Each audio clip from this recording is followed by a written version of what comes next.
शांति कहानी प्रेमचंद के प्रसिद्ध कथा संग्रह मानसरोवर एक की एक अत्यंत गंभीर और मर्मस्पर्शी रचना है। यह कहानी केवल एक पारिवारिक त्रासदी नहीं है, बल्कि यह पितृसत्तात्मक समाज में स्त्री के अस्तित्व, उसके स्वाभिमान और विवाह की सार्थकता पर कड़े सवाल खड़ा करती है। प्रेमचंद ने इस कहानी के माध्यम से दिखाया है कि जहाँ प्रेम और सम्मान न हो, वहाँ एक आत्मगौरव वाली स्त्री के लिए जीवन व्यर्थ हो जाता है। कहानी का अंत भी अत्यंत विचलित करने वाला है, जहाँ एक माँ अपनी बेटी की मृत्यु को उसके अपमानजनक जीवन से बेहतर मानकर शांति का अनुभव करती है। यह कहानी हमें इस सोचने पर मजबूर करती है कि वैवाहिक जीवन में प्रेम और सम्मान का होना कितना अनिवार्य है। सुन्नी का संघर्ष आज की आधुनिक स्त्रियों के लिए भी एक मिसाल है, जो यह सिखाती है कि आत्मगौरव से समझौता करना कभी भी अंतिम विकल्प नहीं होना चाहिए। गोपा की शांति समाज की उस क्रूरता पर एक व्यंग्य है, जहां मृत्यु को अपमानजनक जीवन से बेहतर माना जाता है। कहानी सुनने से पहले अगर आपको दिल को छू लेने वाली सच्ची और सदाबहार कहानियाँ सुनना पसंद है तो माई लिसनिंग लाइब्रेरी 2 को सब्सक्राइब करें। आपका एक क्लिक हमें और भी बेहतर और मज़ेदार कहानियाँ लाने की प्रेरणा देता है। आइए सुनते हैं मुंशी प्रेमचंद द्वारा लिखी गई कहानी शांति को विस्तार से। स्वर्गीय देवनाथ मेरे अभिन्न मित्रों में थे। आज भी जब उनकी याद आती है तो वह रंगरलियाँ आँखों में फिर जाती है और कहीं एकांत में जाकर जरा रो लेता हूँ। हमारे बीच में 200-250 मील का अंतर था। मैं लखनऊ में था, वह दिल्ली में, लेकिन ऐसा शायद ही कोई महीना जाता हो कि हम आपस में न मिल पाते हों। वह स्वच्छंद प्रकृति के विनोद प्रिय, सहृदय, उदार और मित्रों पर प्राण देने वाले आदमी थे, जिन्होंने अपने और पराये में कभी भेद नहीं किया। संसार क्या है और यहाँ लौकिक व्यवहार का कैसे निर्वाह होता है, यह उस व्यक्ति ने कभी न जानने की चेष्टा की। उनके जीवन में ऐसे कई अवसर आए जब उन्हें आगे के लिए होशियार हो जाना चाहिए था। मित्रों ने उनकी निष्कपटता से अनुचित लाभ उठाया और कई बार उन्हें लज्जित भी होना पड़ा, लेकिन उस भले आदमी ने जीवन से कोई सबक लेने की कसम खा ली थी। उनके व्यवहार ज्यों के त्यों रहे। जैसे भोलेनाथ जिए वैसे ही भोलेनाथ मरे। जिस दुनिया में वह रहते थे वह निराली दुनिया थी, जिसमें संदेह, चालाकी और कपट के लिए स्थान न था। सब अपने थे, कोई गैर न था। मैंने बार बार उन्हें सचेत करना चाहा, पर इसका परिणाम आशा के विरुद्ध हुआ। मुझे कभी कभी चिंता होती थी कि उन्होंने इसे बंद न किया तो नतीजा क्या होगा, लेकिन विडंबना यह थी कि उनकी स्त्री गोपा भी कुछ उसी सांचे में ढली हुई थी। हमारी देवियों में जो एक चातुरी होती है, जो सदैव ऐसे उड़ाऊ पुरुषों की असावधानियों पर ब्रेक का काम करती है, उससे वह वंचित थी। यहाँ तक कि वस्त्राभूषण में भी उसे विशेष रुचि न थी। अतएव जब मुझे देवनाथ के स्वर्गारोहण का समाचार मिला और मैं भागा हुआ दिल्ली गया तो घर में बर्तन भांडे और मकान के सिवा और कोई संपत्ति न थी। और अभी उनकी उम्र ही क्या थी जो संचय की चिंता करते। 40 भी तो पूरे न हुए थे। यूँ तो लड़कपन उनके स्वभाव में ही था, लेकिन इस उम्र में प्राय सभी लोग कुछ बेफिक्र रहते हैं। पहले एक लड़की हुई थी, इसके बाद 2 लड़के हुए। दोनों लड़के तो बचपन में ही दगा दे गए थे, लड़की बच रही थी। और यही इस नाटक का सबसे करुण दृश्य था। जिस तरह का इनका जीवन था, उसको देखते इस छोटे से परिवार के लिए 200 रुपये महीने की ज़रूरत थी। 2-3 साल में लड़की का विवाह भी करना होगा। कैसे क्या होगा, मेरी बुद्धि कुछ काम न करती थी। इस अवसर पर मुझे यह बहुमूल्य अनुभव हुआ कि जो लोग सेवा भाव रखते हैं और जो स्वार्थ सिद्धि को जीवन का लक्ष्य नहीं बनाते, उनके परिवार को आड़ देने वाले की कमी नहीं रहती। यह कोई नियम नहीं है, क्योंकि मैंने ऐसे लोगों को भी देखा है जिन्होंने जीवन में बहुतों के साथ अच्छे सलूक किए, पर उनके पीछे उनके बाल बच्चे की किसी ने बात तक न पूछी। लेकिन चाहे कुछ हो, देवनाथ के मित्रों ने प्रशंसनीय औदार्य से काम लिया और गोपा के निर्वाह के लिए स्थायी धन जमा करने का प्रस्ताव किया। 2-1 सज्जन जो रंडवे थे उससे विवाह करने को तैयार थे, किंतु गोपा ने भी उसे स्वाभिमान का परिचय दिया जो हमारी देवियों का जौहर है, और इस प्रस्ताव को अस्वीकार कर दिया। मकान बहुत बड़ा था, उसका एक भाग किराए पर उठा दिया। इस तरह उसको 50 रुपये माहवार मिलने लगे। वह इतने में ही अपना निर्वाह कर लेगी। जो कुछ खर्च था वह सुन्नी की जात से था। गोपा के लिए तो जीवन में अब कोई अनुराग ही नहीं था।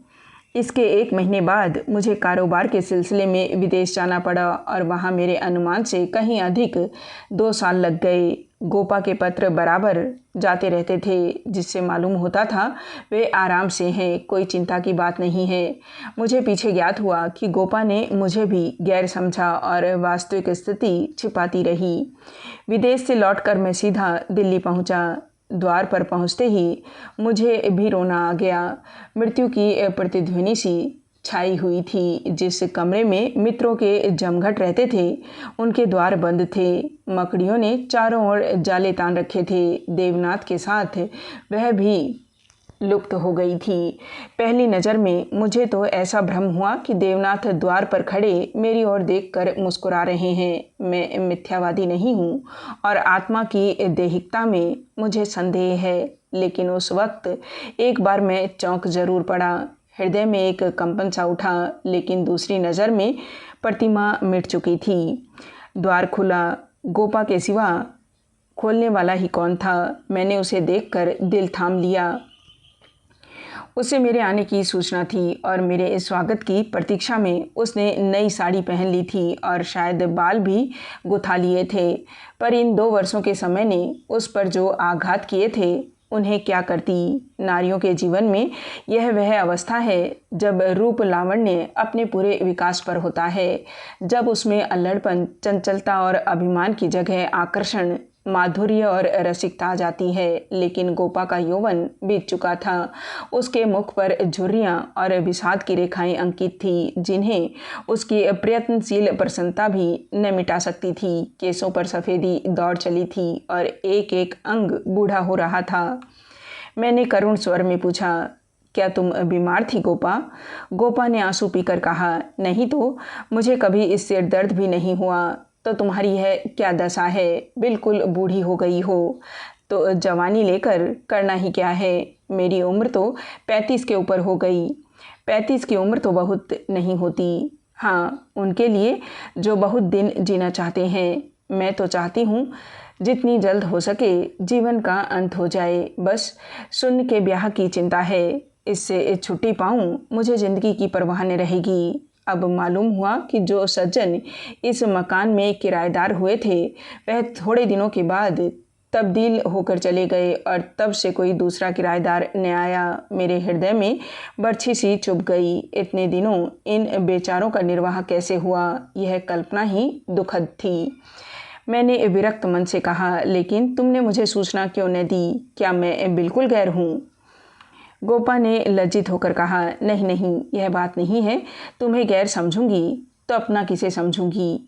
मैंने समझा परदेश में तुम खुद अपने झमेले में पड़े होगे। तुम्हें क्यों सताऊं? किसी न किसी तरह दिन कट ही गए।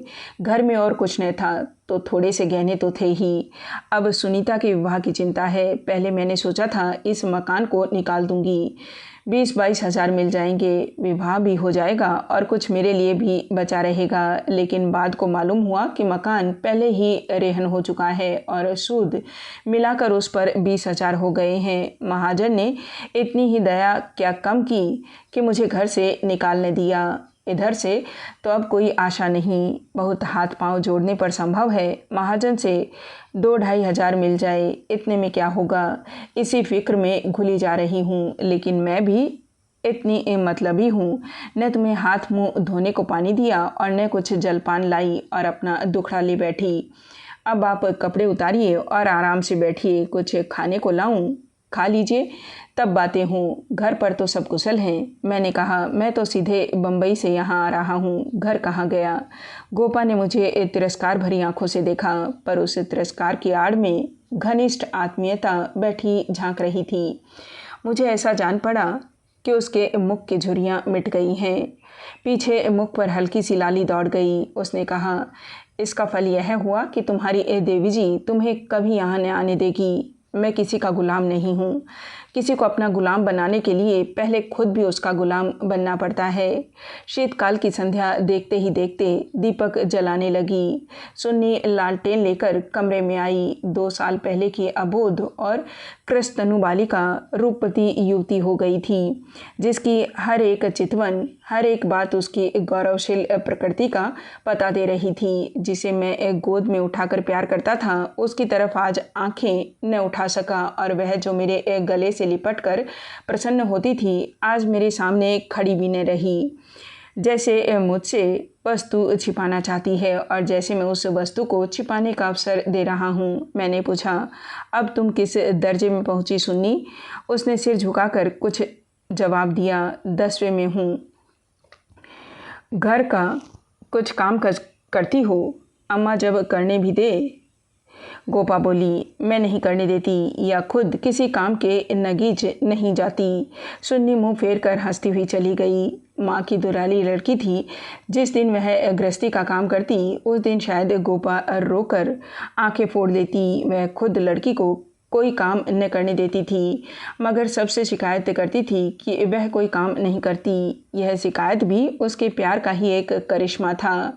हमारी मर्यादा हमारे बाद भी जीवित रहती है। मैं तो भोजन करके लेटा तो गोपा ने फिर सुन्नी के विवाह की तैयारियों की चर्चा छेड़ दी। इसके सिवा उसके पास और बात ही क्या थी। लड़के तो बहुत मिलते हैं, लेकिन कुछ हैसियत भी तो हो। लड़की को यह सोचने का अवसर क्यों मिले कि दादा होते हुए तो शायद मेरे लिए इससे अच्छा वर ढूंढ पाते। फिर गोपा ने डरते डरते लाला मदारी लाल के लड़के का जिक्र किया। मैंने चकित होकर उसकी तरफ देखा। मदारी लाल पहले इंजीनियर थे, अब पेंशन पाते थे, लाखों रुपया जमा कर लिए थे, पर अब तक उनके लोभ की भूख न बुझी थी। गोपा ने एक घर भी वह छांटा जहाँ उसकी रसाई कठिन थी।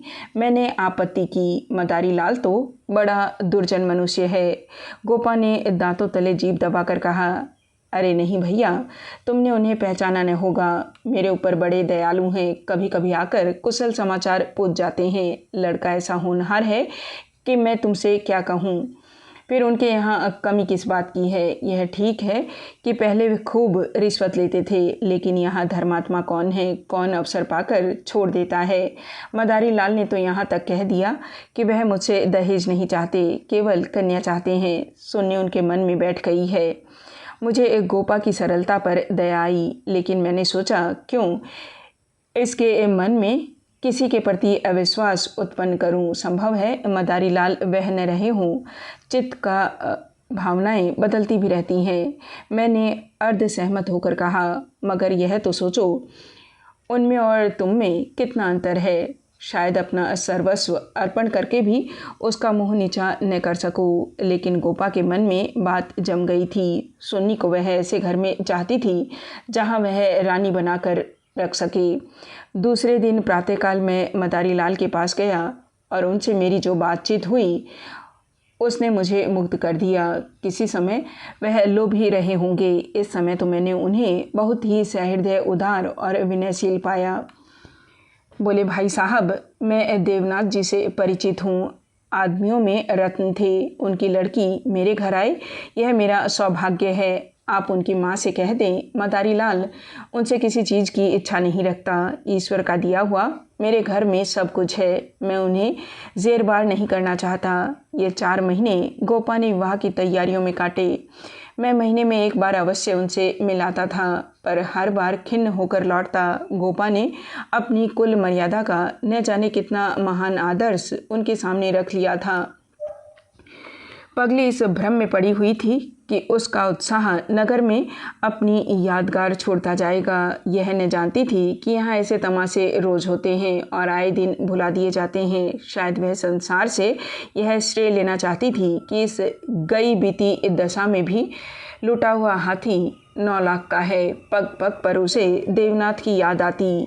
वह होते तो यह काम यूँ न होता, यूँ होता और तब रोती। मदारी लाल सज्जन है, यह सत्य है, लेकिन गोपा का अपनी कन्या के प्रति भी कुछ धर्म है। कौन उसके 10-5 लड़कियां बैठी हुई हैं, वह तो दिल खोल कर अरमान निकालेगी। सुन्नी के लिए उसने जितने गहने और जोड़े बनवाए थे उन्हें देखकर मुझे आश्चर्य होता था। जब देखो कुछ न कुछ सी रही है, कभी सुनारों की दुकान पर बैठी हुई है, कभी मेहमानों के आदर सत्कार का आयोजन कर रही है। मोहल्ले में ऐसा बिरला ही कोई संपन्न मनुष्य होगा जिससे उसने कुछ कर्ज न लिया हो। वह इसे कर्ज समझती थी, पर देने वाले दान समझ कर देते थे। सारा मोहल्ला उसका सहायक था। सुन्नी अब मोहल्ले की लड़की थी। गोपा की इज्जत सबकी इज्जत है, और गोपा के लिए तो नींद और हराम थी।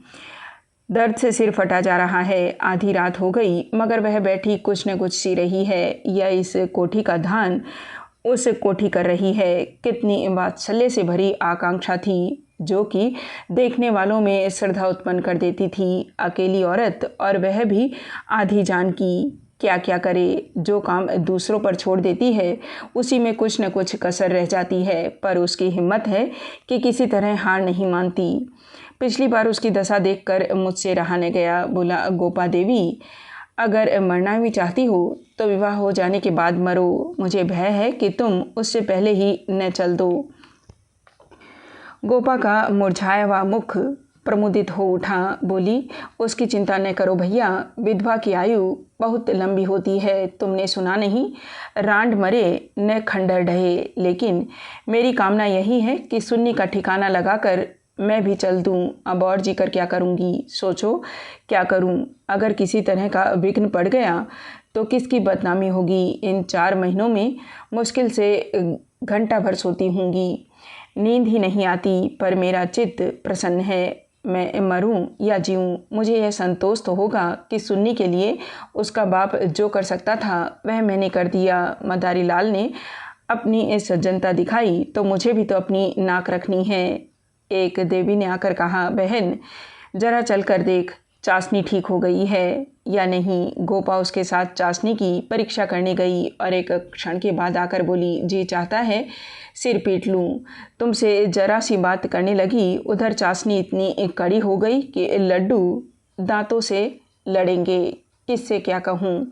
मैंने छिड़कर कहा, तुम व्यर्थ का झंझट कर रही हो। क्यों नहीं किसी हलवाई को बुलाकर मिठाइयों का ठेका दे देती। फिर तुम्हारे यहाँ मेहमान कितने आएंगे जिनके लिए यह तुम्हार बांध रही हो।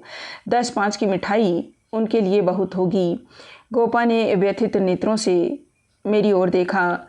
मेरी यह आलोचना उसे बुरी लगी। इन दिनों उसे बात बात पर क्रोध आ जाता था। बोली, भैया तुम ये बातें न समझोगे। तुम्हें न माँ बनने का अवसर मिला, न पत्नी बनने का। सुन्नी के पिता का कितना नाम था, कितने आदमी उनके दम से जीते थे।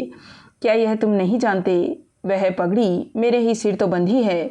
तुम्हें विश्वास न आएगा, नास्तिक जो ठहरे, पर मैं तो उन्हें सदैव अपने अंदर बैठा पाती हूँ। जो कुछ कर रहे हैं वह कर रहे हैं। मैं मंदबुद्धि स्त्री भला अकेली क्या कर देती। वही मेरे सहायक है, वही मेरे प्रकाश हैं। यह समझ लो कि यह देह मेरी है, पर इसके अंदर जो आत्मा है वह उनकी है। जो कुछ हो रहा है उनके पुण्य उपदेश से और आदेश से हो रहा है। तुम उनके मित्र हो, तुमने अपने सैकड़ों रुपए खर्च किए और इतना हैरान हो रहे हो। मैं तो उनकी सहगामिनी हूँ, लोक में भी परलोक में भी। मैं अपना सा मुँह लेकर रह गया।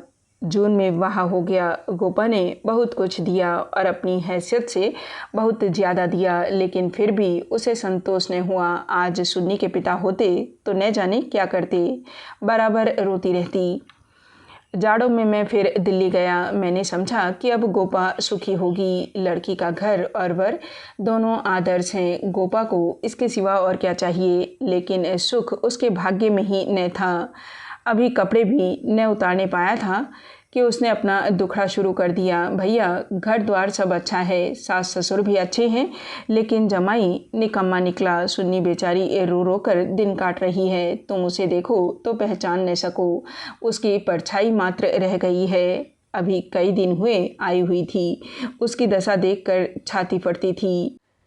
जैसे जीवन में अपना पथ खो बैठी हो, न तन बदन की सुध है न कपड़े लत्ते की। मेरी सुन्नी की दुर्गत होगी यह तो स्वप्न में भी न सोचा था। बिल्कुल गुमसुम हो गई है। कितना पूछा, बेटी तुमसे वह क्यों नहीं बोलता, किस बात पर नाराज़ है, लेकिन कुछ जवाब ही नहीं देती। बस आंखों से आंसू बहते हैं। मेरी सुन कुएं में गिर गई। मैंने कहा, तुमने उसके घर वालों से पता नहीं लगाया? लगाया क्यों नहीं भैया, सब हाल मालूम हो गया। लौंडा चाहता है मैं चाहे जिस राह जाऊं, सुन्नी मेरी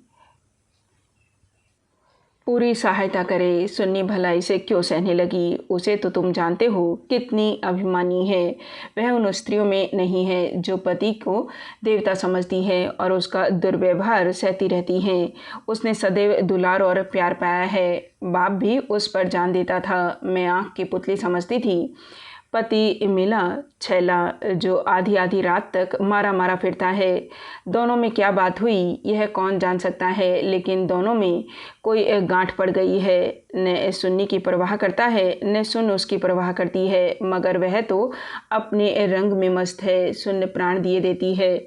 उसके लिए सुन्नी की जगह मुन्नी है। सुन के लिए उसकी अपेक्षा है और रुदन है। मैंने कहा, लेकिन तुमने सुन्नी को समझाया नहीं? उस लौंडे को क्या बिगड़ेगा?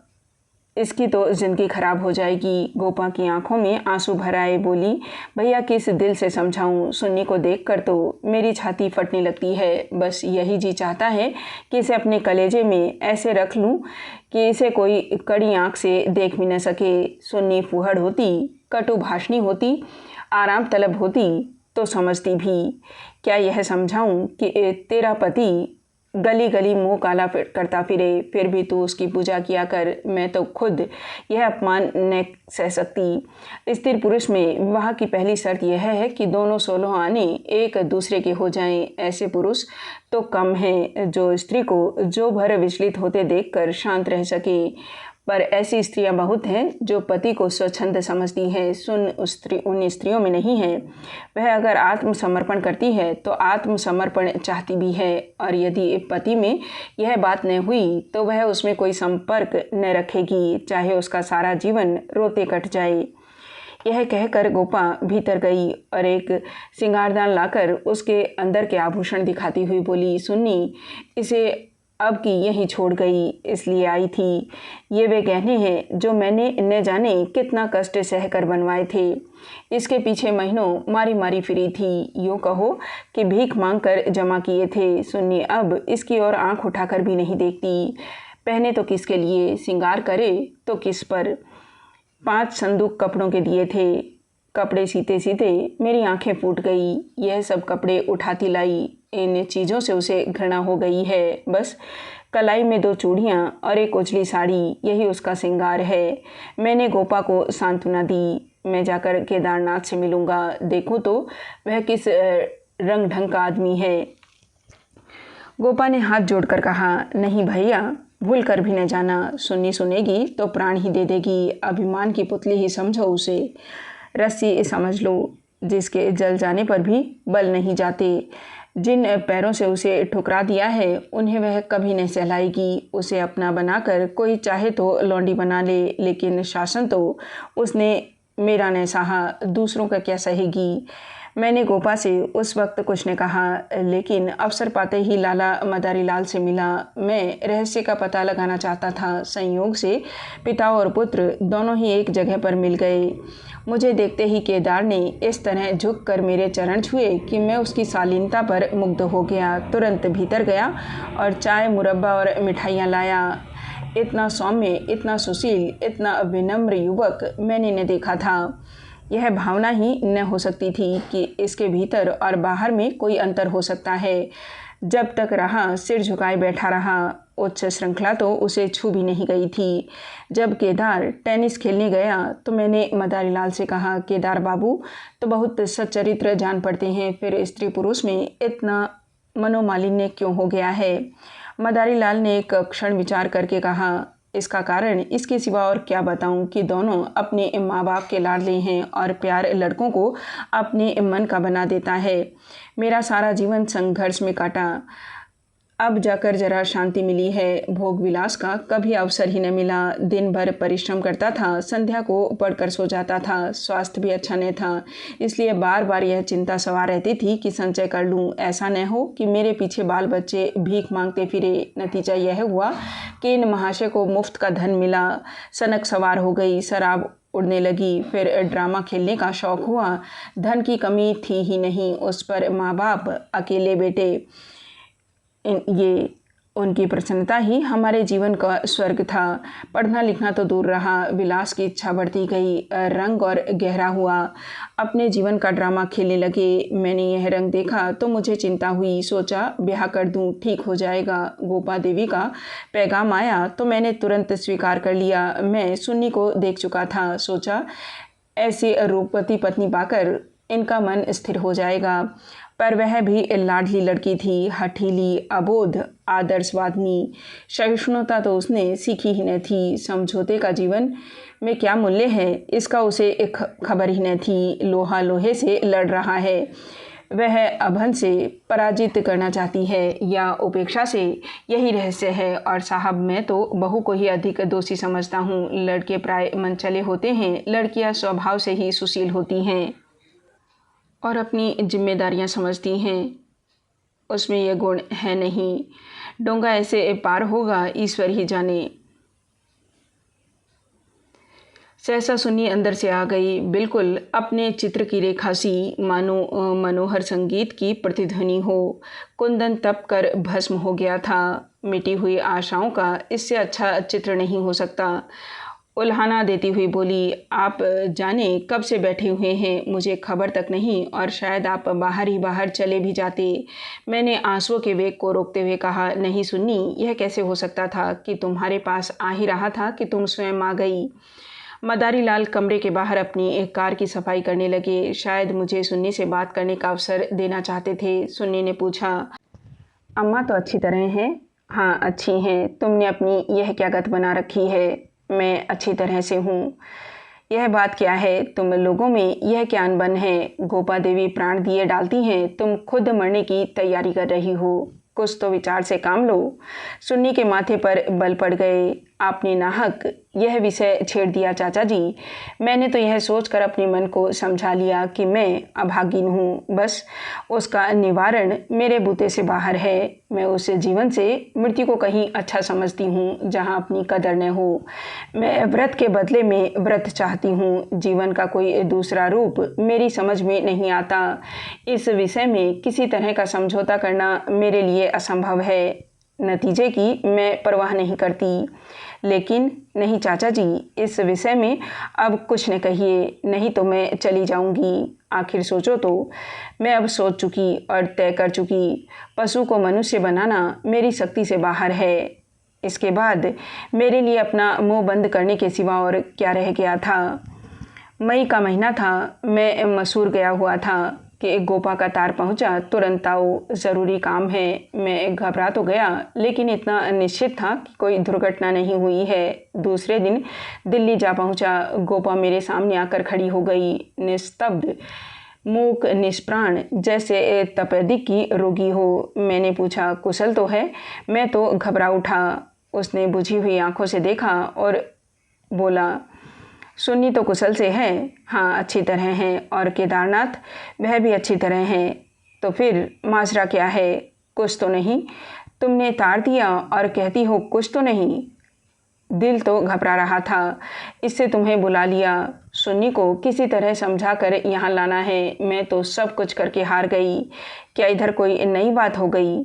नई तो नहीं है, लेकिन एक तरह से नई ही समझो। केदार एक एक्ट्रेस के साथ कहीं भाग गया। 1 सप्ताह से उसका कहीं पता नहीं है। सुन्नी से कह गया है, जब तक तुम रहोगी घर में नहीं आऊँगा। सारा घर सुन्नी का शत्रु हो रहा है, लेकिन मैं वहाँ से टलने का नाम नहीं लेती।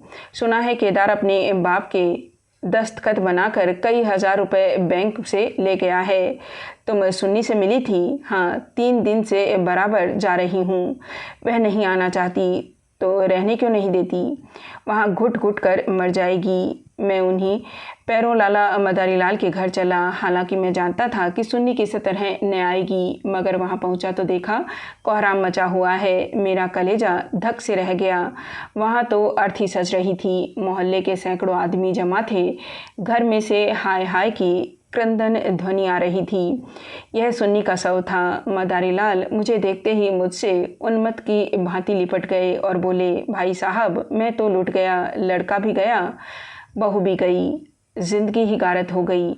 मालूम हुआ कि जब से केदार गायब हो गया था, सुन्नी और भी ज़्यादा उदास रहने लगी थी।